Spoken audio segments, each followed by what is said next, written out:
নতুন নতুন মুসলমান সাহাবা আইসা হুজুরের সামনে এসে বলতেছে, হুজুর আমরা মুসলমান হওয়ার পরে আপনার হাত শক্তিশালী হয়েছে, আমরা ইসলাম গ্রহণ করার পরে আপনি দাওয়াতের কাজ করতে সাহস পাচ্ছেন, আমরা ইসলাম গ্রহণ করার পরে আপনি এই এলাকায় যেতে পারেন, ওখানে যেতে পারেন, সেখানে যেতে পারেন, এই ওপেনে নামাজ পড়তে পারেন, এইভাবে হুজুরে খোঁটা দিচ্ছে। তা আল্লাহ পাক রব্বুল আলামিনের কাছে এই খোঁটাটা একটু পছন্দ হয়নি। আল্লাহ জবাব দিচ্ছে, এমন নুনা আলাইকা নাসলামু, ওরা মুসলমান হইয়া আপনারে খোঁটা দিচ্ছে। কুল লা তামুন্নু আলাইয়া ইসলামাকুম, তাদেরকে বলে দেন তোমার ইসলাম দিয়ে আমারে খোঁটা দিও না। তোমার মতো কোটি কোটি আইসো পাইসো আড়াই নিয়ে বাড়াই নিয়ে ওয়া কাফের হয়ে জাহান্নামে গেলে আমার ইসলামের কিচ্ছু আসে যায় না, আমার কিচ্ছু আসে যায় না। বালিল্লাহু ইয়ামুন্নু আলাইকুম আন হাদাকুম লিল ঈমান, বরঞ্চ খোঁটা দেওয়ার অধিকার রাখে আল্লাহ, যে তোমারে কলেমা পড়াইয়া জাহান্নাম থেকে বাঁচাইছে সে। বুঝেন নাই কথা?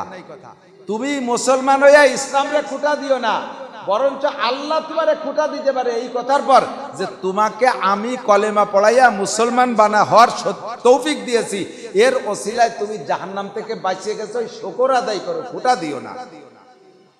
আমার মতো আপনার মতো হাজারো মানুষ একটা ভালো কাজ করার সুযোগ পাচ্ছে না, একটা নেকের কাজ করার সুযোগ পাচ্ছে না, কোনো লাইন পাচ্ছে না। জানেন না তো, আমি সারা বাংলাদেশ ঘুরছি, বহুত জায়গা আলেম উলামা বিলকুল নাই, মাদ্রাসা নাই, মসজিদের ইমাম সাহেবের পিছনে নামাজ হয় না। ইচ্ছাকৃতভাবে সেই এলাকায় গেলে জামাত পাইতেছি দেখেও মসজিদে ঢুকি না। আলহামদুলিল্লাহ, জামাত পাইতেছি, এখন মসজিদে ঢুকলে জামাত পাবো, তা সত্ত্বেও মসজিদে ঢুকি না, জামাত ধরি না, কারণ ইমাম সাহেবের কিরাত এমন গলত, তার পিছনে নামাজ হয় না।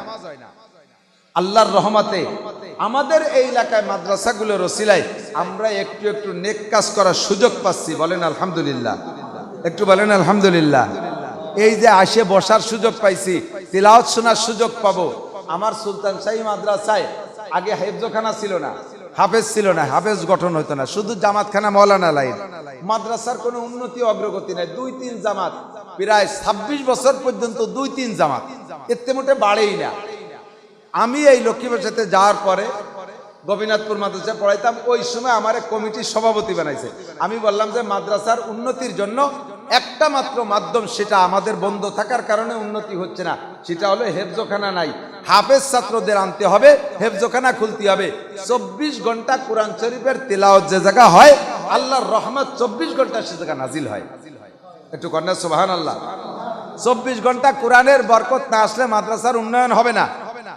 আল্লাহর রহমত আপনারা যে দেখবেন, আমি 2013 সালে হেফজখানা খুলছি, এখন বর্তমানে আমার হেফজখানায় 90 জন ছাত্র, 4 জন শিক্ষক, জামাতখানা মিলাইয়া সব মিলে 500 ছাত্র।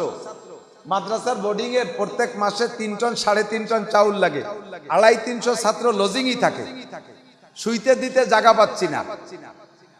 অথচ 26 বছর পর্যন্ত 10 জন পুরানোর জনের বেশি ছাত্র পাই না। যখন আমি হেফজখানা খুলছি, 24 ঘন্টা কোরআনের তেলাওয়াতের বদৌলতে আল্লাহ তাআলা আমার মাদ্রাসাকে এভাবে খুলে দিয়েছে।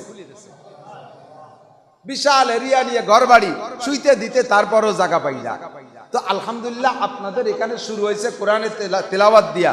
যে জায়গা কোরআন শরীফ তেলাওয়াতে হেফজখানা করা হবে, যে জায়গা কোরআনে কারীম তেলাওয়াত করা হয়, ওই জায়গা 24 ঘন্টা আসমান থেকে রহমত নাজিল হয়। ভালো করে বোঝেন, ভিতরে একটা প্রশ্ন হয়তো নাও আসতে পারে বা আসলেও করতে সুযোগ পাচ্ছেন না। 24 ঘন্টা তিলাওয়াত হয় কি করে? হেফজখানায় 24 ঘন্টা তিলাওয়াত হয়। হেফজখানায় যে জায়গায় হেফজখানা 24 ঘন্টা তিলাওয়াত হয়। কোন ছেলে পড়তেছে, কোন ছেলে বাথরুমে গেছে, কোন ছেলে পড়তেছে, কোন ছেলে খাচ্ছে, কেউ নামাজে আছে, কেউ খাচ্ছে, তিলাওয়াতে আছে, কেউ সজাগ আছে, কেউ তিলাওয়াতে আছে। সব মিলে যখন একেবারে ঘুমোই যায় সব, সে সময় তিলাওয়াত করার কেউ থাকে না। হেফজখানার ছেলেরা ঘুমের মধ্যেও তিলাওয়াত করে। সজাগ থাকতে যা পড়ছে, ঘুমে তাই স্বপ্নে দেখে। আমার মাদ্রাসার হেফজখানার কাছে যে দেখি রাত 1টা-2টার সময়ও যাই, যাইয়ে দেখি সবাই নাক ডেকে ঘুমাচ্ছে, ওই ঘুমের মধ্যে 2টে ছেলে 3টে ছেলে এরা তিলাওয়াত করতে তালে আছে, স্বপ্নে দেখতেছে সবক পড়তে তালে আছে। আল্লাহর রহমত, হেফজখানার ছেলেরা ঘুমের মধ্যেও তিলাওয়াত করে, ওরা সব সময় পড়া হতে তালেই থাকে আর কোরআন শরীফ থাকে। আপনাদের সৌভাগ্য, যাদের মাধ্যমে মাদ্রাসা করছেন, এই মাদ্রাসা থাকবে তো দুনিয়ায় দিন থাকবে, দিন থাকবে তো দুনিয়া থাকবে। দুনিয়া থাকার জন্য দিন শর্ত। যতক্ষণ পর্যন্ত আল্লাহ বলানেওয়ালা থাকবে অতক্ষণ আল্লাহ বলনেওয়ালা থাকবে, আল্লাহ বলনেওয়ালা থাকবে তো দুনিয়া থাকবে। তাহলে রিজাল্ট দাঁড়াইলো যতক্ষণ মাদ্রাসা থাকবে অতক্ষণ পর্যন্ত আল্লাহর দুনিয়া থাকবে।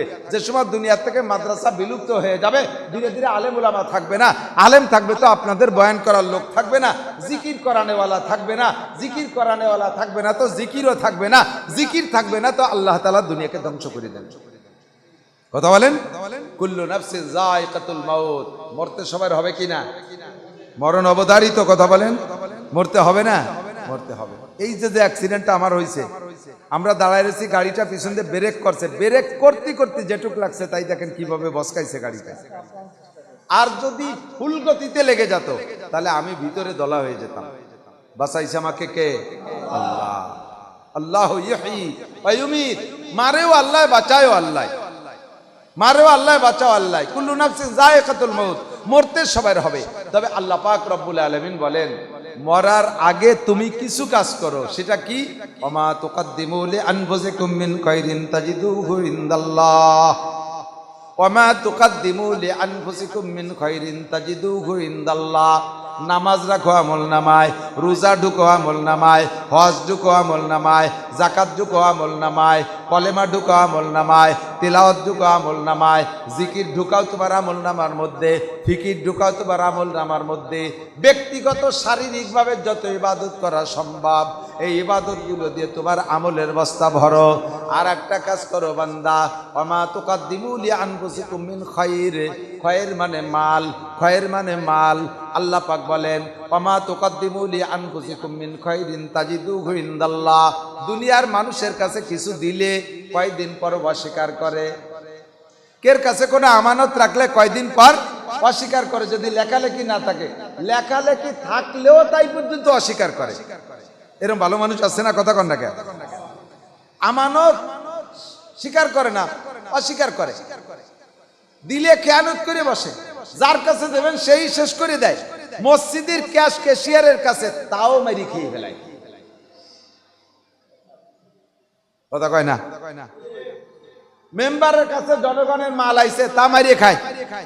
চেয়ারম্যান মারিয়ে খায়, এমপি মারিয়ে খায়, কন্ট্রাক্টর রাস্তা খায়, ডিসি এসপি ওসি টিএনও কের প্রতি রাস্তা রাখার কায়দা নাই, সবাই খেয়ে ফেলে আমানত। আল্লাহ পাক বলেন, আমার একটু আমানত দাও, আমার কাছে একটু কিছু আমানত রাখো। খায়ের মানে মাল। আল্লাহ নামাজ রোজার কথা বলে নাই। ওমা তুকাদ্দিমু লিআনফুসিকুম মিন খায়র, খায়র আমার কাছে কিছু মাল তুমি দাও, তাজিদুহু ইনদাল্লাহ। ওই মালটা খেয়ানত হবে না, ওই মালটা খেয়ানত হবে না। হাজার হাজার কোটি কোটি গুণ বাড়াইয়া কিয়ামতে তোমার নেকের পাল্লায় আমি আল্লাহ তাআলা উঠাই দেব। সুযোগ সিস্টেম বড় সুন্দর।